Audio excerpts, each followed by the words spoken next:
Hello दोस्तों, आप सभी का स्वागत है A1 गुरुकुल यूट्यूब चैनल में। दोस्तों, रेलवे ग्रुप डी एग्जाम जो 17 अगस्त से आपका एग्जाम प्रारंभ हो रहा है, आपके एग्जाम में बहुत कम समय बचा है, इसलिए आप सभी के लिए रेलवे ग्रुप डी का टॉनिक क्लास चलाया जा रहा है, जिसमें से आज हम लोग पार्ट 7 देखने वाले हैं। इससे पहले 1 से पार्ट 6 तक वीडियो अपलोड कर दिया गया है। अगर नहीं देखे हैं तो चैनल के प्ले लिस्ट में जाकर देख सकते हैं, और नहीं तो डिस्क्रिप्शन बॉक्स में भी उस वीडियो का लिंक प्रोवाइड करा दिया जाएगा। दोस्तों, 100% आपके एग्जाम में यही प्रश्न देखने को मिलेगा। दोस्तों, वीडियो शुरू करने से पहले जो लोग हमारे चैनल पर पहली बार आए हैं, चैनल को जरूर सब्सक्राइब करें, साथ में बेल आइकन पर क्लिक करके ऑल पर क्लिक कर ले, ताकि जब भी टॉनिक क्लास का पार्ट नंबर 8 अपलोड हो तो सबसे पहले नोटिफिकेशन आपको मिले। तो चलिए दोस्तों, आज के सेशन को स्टार्ट करते हुए देखते हैं पहला प्रश्न। पहला प्रश्न है, अंग्रेजी शासन के विरुद्ध में आवाज उठाने वाला प्रथम आदिवासी ग्रुप कौन था? यानी कि जब हमारे देश में अंग्रेजी शासन चल रहा था, उस समय पहली बार आवाज उठाने वाला प्रथम आदिवासी ग्रुप कौन था? तो वह कोल आदिवासी ग्रुप था। कौन सा था? तो वह कोल आदिवासी ग्रुप था। इस क्वेश्चन का right answer option c correct हो जाएगा। नेक्स्ट प्रश्न है, बांग्लादेश की स्थापना कब हुई थी? बांग्लादेश की स्थापना 26 मार्च 1971 को किया गया था। बांग्लादेश की स्थापना 26 मार्च 1971 ईस्वी को किया गया था। दोस्तों, इससे पहले बांग्लादेश पाकिस्तान का पूर्वी हिस्सा था। इससे पहले पाकिस्तान का यह पूर्वी हिस्सा था। नेक्स्ट प्रश्न है, चित्तौड़ की कीर्ति स्तंभ यानी विजय स्तंभ को किसने बनवाया था? चित्तौड़ की विजय स्तंभ किसने बनवाया था? यह राणा कुंभा ने विजय स्तंभ का निर्माण करवाया था। कब करवाया गया था? यह 1448 ईस्वी में विजय स्तंभ का निर्माण किया था। नेक्स्ट प्रश्न है, प्रथम राष्ट्रीय प्राध्यापक पद से सम्मानित होने का श्रेय किसे प्राप्त है? यह जीके गोखले को प्रथम राष्ट्रीय प्राध्यापक पद से सम्मानित होने का श्रेय जाता है पहली बार। तो आप लोग इसे जरूर ध्यान रखेंगे। नेक्स्ट प्रश्न है, मूल्य संवर्धित कर वैट को लागू करने की सिफारिश किस समिति ने की थी? वैट यानी कि वैल्यू एडेड टैक्स को लागू करने की सिफारिश किस समिति ने की थी? यह लक्ष्मी झा कांत समिति ने। किसने? यह लक्ष्मीकांत झा समिति ने की थी। तो ऑप्शन बी करेक्ट हो जाएगा। वित्त आयोग का गठन कितने वर्षों के लिए किया जाता है? वित्त आयोग का गठन कितने वर्षों के लिए किया जाता है? यह 5 वर्षों के लिए किया जाता है। ऑप्शन ए करेक्ट हो जाएगा। नामीबिया की राजधानी कहाँ है? नामीबिया की राजधानी विंडहॉक या विंडहॉक है। विंडहॉक या विंडहॉक है। कहाँ है? विंडहॉक या विंडहॉक है। ऑप्शन बी करेक्ट हो जाएगा।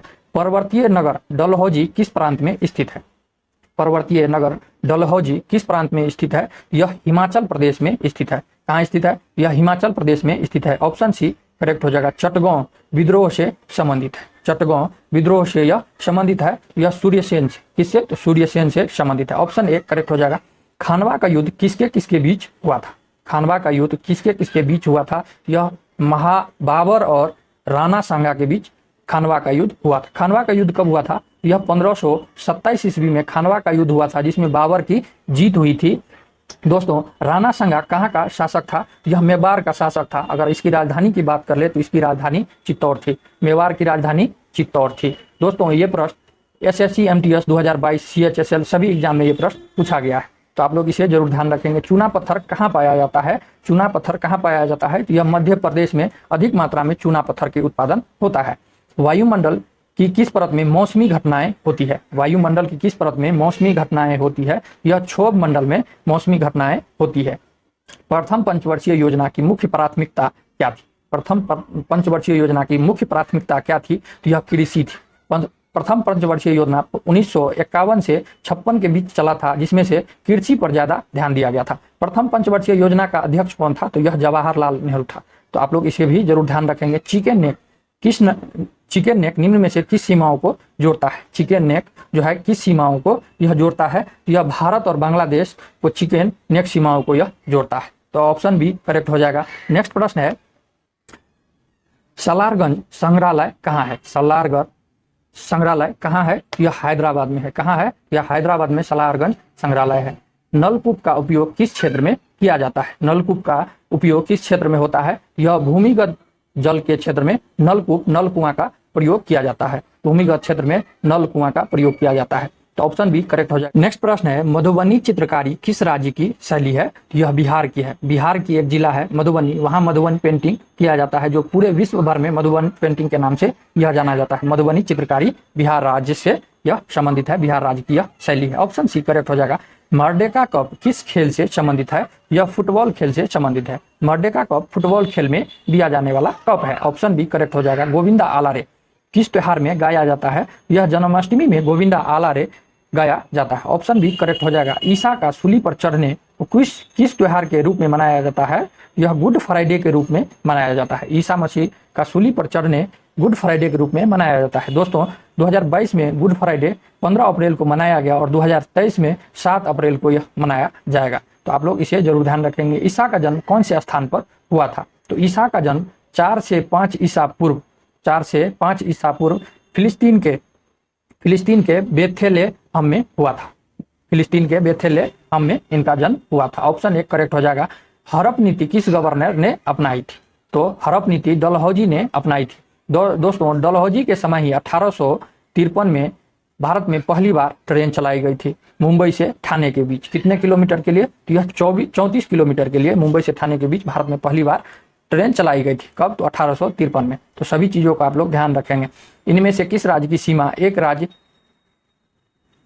ही राज्य से मिलती है? इनमें से किस राज्य की सीमा एक ही राज्य से मिलती है? तो यह कौन सा हो जाएगा? यह मेघालय हो जाएगा। मेघालय की सीमा एक ही राज्य से मिलती है। वह किससे? तो असम से। किससे? तो असम से। बात कर ले मिजोरम की, तो यह कई राज्य के साथ लगती है। असम, त्रिपुरा, मणिपुर, म्यांमार, मिजोरम की सीमा लगती है। त्रिपुरा राज्य की सीमा मिजोरम, असम, इन 2 राज्य से इनकी सीमा लगती है। और असम की राज्य की सीमा त्रिपुरा, नागालैंड, मेघालय, मिजोरम, मणिपुर, अरुणाचल प्रदेश और पश्चिम बंगाल से असम की सीमा लगती है। केवल एक ही राज्य से किसकी सीमा लगता है? यह मेघालय का लगता है।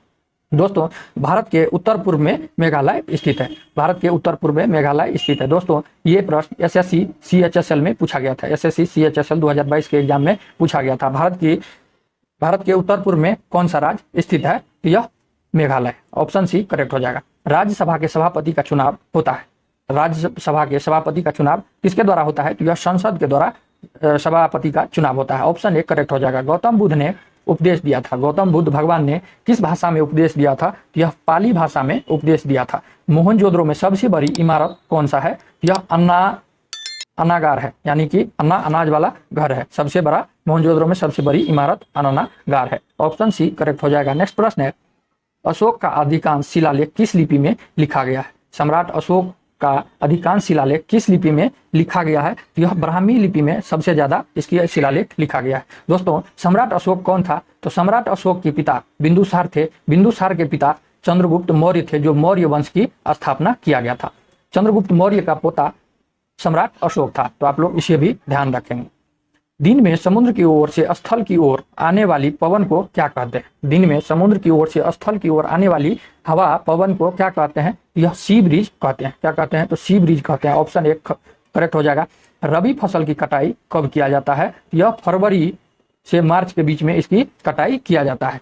दोस्तों इसकी बुआई अक्टूबर नवंबर में किया जाता है और इसकी कटाई फरवरी से मार्च में किया जाता है। दोस्तों रबी फसल के अंतर्गत कौन कौन सा फसल आता है? तो चावल, मक्का, ज्वार, बाजरा, रागी, सोयाबीन, ये सब इसके रबी फसल के अंतर्गत आता है। और भी है अरहर, मूंगफली, सोयाबीन, चना, मटर, ये सब क्या है? तो रबी फसल के अंतर्गत आता है। आप लोग इसे जरूर ध्यान रखेंगे। दोस्तों आप सभी के लिए होमवर्क है, खरीफ फसल के अंतर्गत कौन कौन सा आता है? कम से कम आप लोग 4 फसल का नाम जरूर कमेंट में लिखना है। चलिए नेक्स्ट प्रश्न है, विधवा पुनर्विवाह अधिनियम 1856 किस गवर्नर जनरल के समय में पास हुआ था? विधवा पुनर्विवाह अधिनियम 1856 किस गवर्नर जनरल के समय में पास हुआ था? तो यह लॉर्ड कैनिंग के समय में ये पास हुआ था। ऑप्शन सी करेक्ट हो जाएगा। पहला एशियाई खेल कहाँ हुआ था? तो यह पहला एशियाई खेल भारत में हुआ था। पहला एशियाई खेल कहाँ हुआ था? तो यह भारत में हुआ था, जो 1951 ईस्वी में पहली बार भारत में एशियाई खेल का आयोजन किया गया था नई दिल्ली में। पुनः नवम एशियाई खेल 1982 में नई दिल्ली में ही हुआ था। एशियाई खेल 4 वर्षों पर कराए जाते हैं। 9वां एशियाई खेल भारत में ही हुआ था और ये 4 वर्ष पर इसका आयोजन किया जाता है। पहली बार 1956 में पहला एशियाई खेल का आयोजन किया गया था। कहाँ? तो नई दिल्ली में। आप लोग जरूर ध्यान रखेंगे। कपास के उत्पादन के लिए कौन सी मिट्टी सर्वाधिक उपयोगी है? यह काली मिट्टी है। काली मिट्टी किस क्षेत्र में ज्यादातर पाई जाती है? महाराष्ट्र के क्षेत्र में ज्यादा काली मिट्टी पाई जाती है। कपास इसमें ज्यादा उत्पादन होता है। ऑप्शन बी करेक्ट हो जाएगा। सिक्किम को किस संविधान संशोधन विधेयक के द्वारा राज्य का दर्जा दिया गया? सिक्किम को किस संविधान संशोधन विधेयक द्वारा राज्य का दर्जा दिया गया? यह 36वें संविधान संशोधन के तहत कब? तो यह 1975 में 36वां संविधान संशोधन हुआ तो सिक्किम को 22वां राज्य के रूप में दर्जा दिया गया। 22वां राज्य के रूप में दर्जा दिया गया। किसी भी अपराधी को कितने समय के अंदर मजिस्ट्रेट के सामने पेश करना होता है? किसी भी अपराधी यानी कोई अपराध किया, उसे पुलिस पकड़ कर ले जाती है तो कितने समय के अंदर उसके मजिस्ट्रेट के सामने पुलिस को पेश करना होता है? तो वह 24 घंटे के अंदर उसको मजिस्ट्रेट के सामने पेश करना होता है, नहीं तो इसके खिलाफ आप लोग कार्रवाई करवा सकते हैं। तो आप लोग, बहुत ही इंपॉर्टेंट प्रश्न है, आप लोग जरूर ध्यान रखेंगे। बंगाल के समुद्र तट को क्या कहा जाता है? बंगाल के समुद्र तट को क्या कहा जाता है? तो यह दीघा कहा जाता है। तो ऑप्शन बी करेक्ट हो जाएगा। बंगाल के समुद्र तट को दीघा कहा जाता है। पारसनाथ पहाड़ी पर कौन से जैन तीर्थंकर को मोक्ष की प्राप्ति हुई? तो यह 23वें जैन तीर्थंकर को। 23वें जैन तीर्थंकर कौन थे? तो यह पार्श्वनाथ जी थे। और जैन धर्म के अंतिम व 24वें तीर्थंकर कौन थे? तो महावीर स्वामी थे। कौन थे? तो महावीर स्वामी जैन धर्म के 24वें तीर्थंकर थे। नेक्स्ट प्रश्न है, राष्ट्रगान की पूरी धुन को बजाने में कितना समय लगता है? तो यह 52 सेकंड का समय लगता है। दोस्तों, ये प्रश्न बिहार पुलिस में पूछा गया था। बिहार पुलिस में एग्जाम में ये प्रश्न पूछा गया था, तो आप लोग इसे जरूर ध्यान रखेंगे। और पिछले बार जब ग्रुप डी का एग्जाम हुआ था उसमें भी ये प्रश्न पूछा गया था कि भारतीय राष्ट्रगान का पूरी धुन को बजाने में कितना समय लगता है? यह 52 सेकंड का समय लगता है। पिछले बार पूछा गया था। बिहू किस राज्य का पर्व या लोक नृत्य है? यह असम का है। कहाँ का है? यह असम का है। ऑप्शन डी करेक्ट हो जाएगा। किस राज्य में बाघ ज्यादा पाए जाते हैं? किस राज्य में बाघ की जनसंख्या सबसे अधिक है? तो यह पश्चिम बंगाल में है। महावीर को निम्न में से किस पर विश्वास था? महावीर स्वामी को, जो जैन धर्म के 24वें तीर्थंकर थे, वह किस पर विश्वास थे? तो आत्मा को महावीर स्वामी मान्यता थी, ईश्वर की मान्यता नहीं थी। महावीर स्वामी को पुनर्जन्म एवं कर्मकांड में विश्वास था। कर्मकांड में क्या थे? तो इनका विश्वास था। आत्मा मान्यता है, ईश्वर की मान्यता नहीं थी, और पुनर्जन्म एवं कर्मकांड पर महावीर स्वामी का विश्वास था। ऑप्शन बी करेक्ट हो जाएगा। चर्म पर, जाति पर, इस पर इनका विश्वास नहीं था। झारखंड में कौन सी पहाड़ी है जहां परशुराम ने अपनी माँ और भाई को बलि दी थी? तो यह राजमहल की पहाड़ी। किस पे? तो राजमहल की पहाड़ी पे अपनी माँ और भाई की बलि दी थी। तो आप लोग इसे भी जरूर ध्यान रखेंगे। शिवाजी को सजा देने के लिए औरंगजेब ने किसको भेजा था? शिवाजी को सजा देने के लिए औरंगजेब ने किसको भेजा था? यह शाहिस्ता खां को भेजा था। शाहिस्ता खां को भेजा था। डाक विभाग में कौन सा ऐसा स्टेशनरी मिलता है जो चारों तरफ से कटा फटा होता है? डाक विभाग में कौन सा ऐसा स्टेशनरी मिलता है जो चारों तरफ से कटा फटा होता है? तो यह डाक टिकट होता है। डाक टिकट चारों तरफ से क्या होता है? तो कटा फटा होता है। आप लोग इसे गौर से देखिएगा। कौन सा राजा था जो बैताल को कंधे पर टांगता था? कौन सा राजा था जो बैताल को कंधे पर यह टांगता था और ले जाता था? तो यह राजा विक्रम था। राजा विक्रम और बैताल की आप लोग कहानी जरूर देखे होंगे। नेक्स्ट प्रश्न है, मोहम्मद बिन तुगलक ने नई राजधानी का नाम क्या रखा था? मोहम्मद बिन तुगलक ने राजधानी का नाम क्या रखा था? तो वह देवगिरी रखा था। क्या रखा था? तो यह देवगिरी था। मोहम्मद बिन तुगलक ने अपनी राजधानी दिल्ली से देवगिरी में स्थानांतरित की और इसका नाम दौलताबाद रखा। उसने कृषि के विकास के लिए अमीर ए कोही नामक एक नवीन विभाग की स्थापना की। अमीर ए कोही नाम की नवीन विभाग की स्थापना की। तो इसकी राजधानी का नाम क्या था? तो देवगिरी था। ऑप्शन ए करेक्ट हो जाएगा। नेक्स्ट प्रश्न है दोस्तों, वीडियो में आगे बढ़ने से पहले फटाफट चैनल को लाइक और सब्सक्राइब कर लीजिए, फिर उसके बाद आगे बढ़ते हैं। नेक्स्ट प्रश्न है, दांत के डॉक्टर किस दर्पण का प्रयोग करते हैं? तो यह अवतल दर्पण का प्रयोग करते हैं। दोस्तों, अवतल दर्पण का प्रयोग गाड़ी की हेडलाइट, दाढ़ी बनाने वाले दर्पण, solar plate, search light, laser light, आंख का डॉक्टर, दांत का डॉक्टर, कान का डॉक्टर, नली का डॉक्टर, परावर्तक दूरबीन में अवतल दर्पण का प्रयोग किया जाता है। लेकिन उत्तल दर्पण का प्रयोग गाड़ी के पश्य दृश्य दर्पण में किया जाता है। रोड पर लगे परावर्तक लैंप में उत्तल दर्पण का प्रयोग किया जाता है। तो आप लोग इसे भी जरूर ध्यान रखेंगे। नेक्स्ट प्रश्न है, आंखों में इनमें से कौन सा रोग होता है? आंख में इनमें से कौन सा रोग होता है?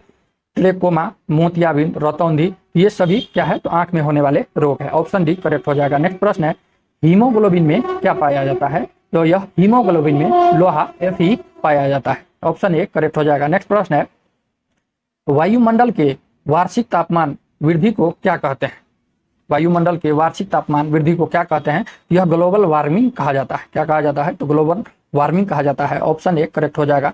ग्रीन हाउस गैस किस गैस से प्रभावित होता है? ग्रीन हाउस गैस किस गैस से प्रभावित होता है? यह कार्बन डाइऑक्साइड से प्रभावित होता है। कार्बन डाइऑक्साइड CO2 से प्रभावित होता है। ऑप्शन सी करेक्ट हो जाएगा। नेक्स्ट प्रश्न है, रतौंधी किस विटामिन के कारण होता है? रतौंधी रोग जो आंख में होती है वह किस विटामिन के कारण होता है? यह विटामिन ए के कारण से होता है। विटामिन ए वाला मुख्य स्रोत कौन कौन सा फल है? अंडा, दूध, गाजर, सब्जी, ये सब क्या है, विटामिन ए प्रचुर मात्रा में इसमें पाया जाता है। अंडा, दूध, गाजर, इस सब में, सब्जी में ये सब विटामिन ए प्रचुर मात्रा में पाया जाता है। विटामिन ए की कमी से रतौंधी की बीमारी होता है। पृथ्वी की संरचना में सबसे अधिक प्रतिशत किस तत्व का है? पृथ्वी की संरचना में सबसे अधिक तत्व किस तत्व का है? तो यह आयरन का है, उसके बाद ऑक्सीजन का है, उसके बाद सिलिकॉन का है, उसके बाद मैग्नीशियम का। आयरन का पृथ्वी पर 32.1% पाया जाता है। कितना? तो 32.1। और ऑक्सीजन 30.1% और सिलिकॉन जो है 15.1% और मैग्नीशियम 13.9% पृथ्वी के संरचना में पाए जाते हैं।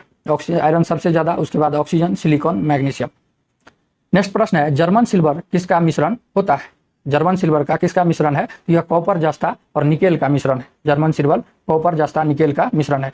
क्लोरोप्लास्ट किसमें पाया जाता है? क्लोरोप्लास्ट किसमें पाया जाता है? तो यह क्लोरोप्लास्ट वनस्पति में पाया जाता है। किसमें पाया जाता है? तो यह वनस्पति में पाया जाता है। प्रकाश संश्लेषण के दौरान प्रकाश ऊर्जा रूपांतरित होता है। प्रकाश संश्लेषण के दौरान प्रकाश ऊर्जा किसमें रूपांतरित होता है? तो यह रासायनिक ऊर्जा में रूपांतरित परिवर्तित होते रहता है। तो ऑप्शन बी करेक्ट हो जाएगा। किस रोग के प्रतिरोध के लिए BCG, किस रोग के प्रतिरोध के लिए, रोकथाम के लिए BCG का टीका दिया जाता है? तो यह क्षय रोग या टीबी रोग के रुकावट के लिए BCG का टीका दिया जाता है। BCG का टीका दिया जाता है। ऑप्शन बी करेक्ट हो जाएगा। गैसोहॉल पर्यावरण मित्र ईंधन है जो किसका मिश्रण है? तो यह डीजल तथा इथेनॉल का मिश्रण होता है। किसका? तो डीजल तथा इथेनॉल का गैसोहॉल पर्यावरण मित्र ईंधन है। ऑप्शन सी करेक्ट हो जाएगा। कौन सा विटामिन रक्त को जमने में मदद करता है? यह विटामिन के रक्त को जमने में मदद करता है। ऑप्शन सी करेक्ट हो जाएगा। नेक्स्ट प्रश्न है, प्रतिजन एक पदार्थ है जो प्रतिरक्षा संवेग को प्रेरित करता है। प्रतिजन एक पदार्थ है जो प्रतिरक्षा संवेग को क्या करता है? तो यह प्रेरित करता है। ऑप्शन डी करेक्ट हो जाएगा। किस पाइपलाइन के केंद्र पर स्थित किसी कण का वेग होता है? किसी पाइपलाइन के केंद्र पर स्थित किसी कण का वेग कितना होता है? तो यह अधिकतम होता है, सबसे अधिक होता है। ऑप्शन ए करेक्ट हो जाएगा। कोशिका के अंदर सूचना का प्रवाह किसके द्वारा होता है? कोशिका के अंदर सूचना का प्रवाह किसके द्वारा होता है? तो यह RNA के द्वारा होता है। किसके द्वारा? तो RNA के द्वारा सूचना का प्रवाह होता है।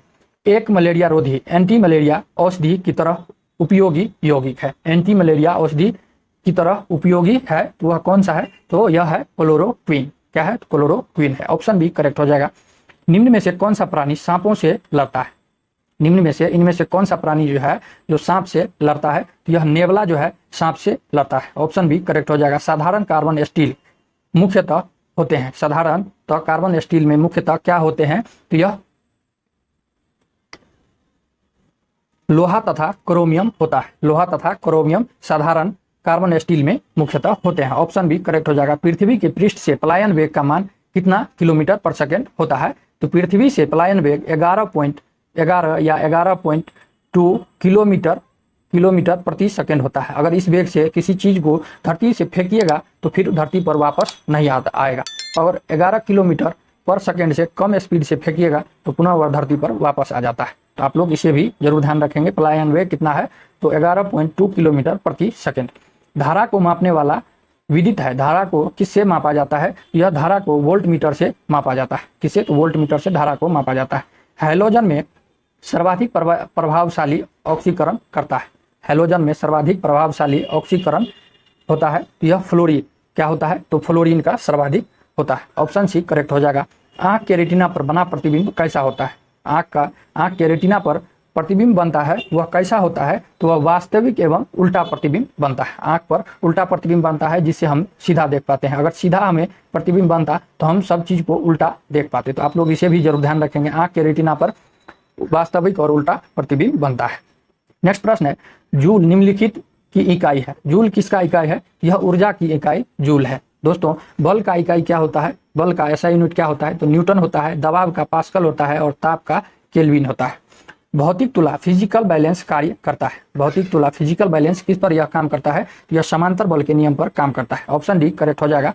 निम्नलिखित में से किसे जुड़वा खनिज ट्विन मिनरल्स कहा जाता है? ट्विंस मिनरल्स कहा जाता है। तो यह सीसा और जस्ता को ट्विंस मिनरल्स जुड़वा खनिज के रूप में जुड़वा खनिज कहा जाता है। ऑप्शन बी करेक्ट हो जाएगा।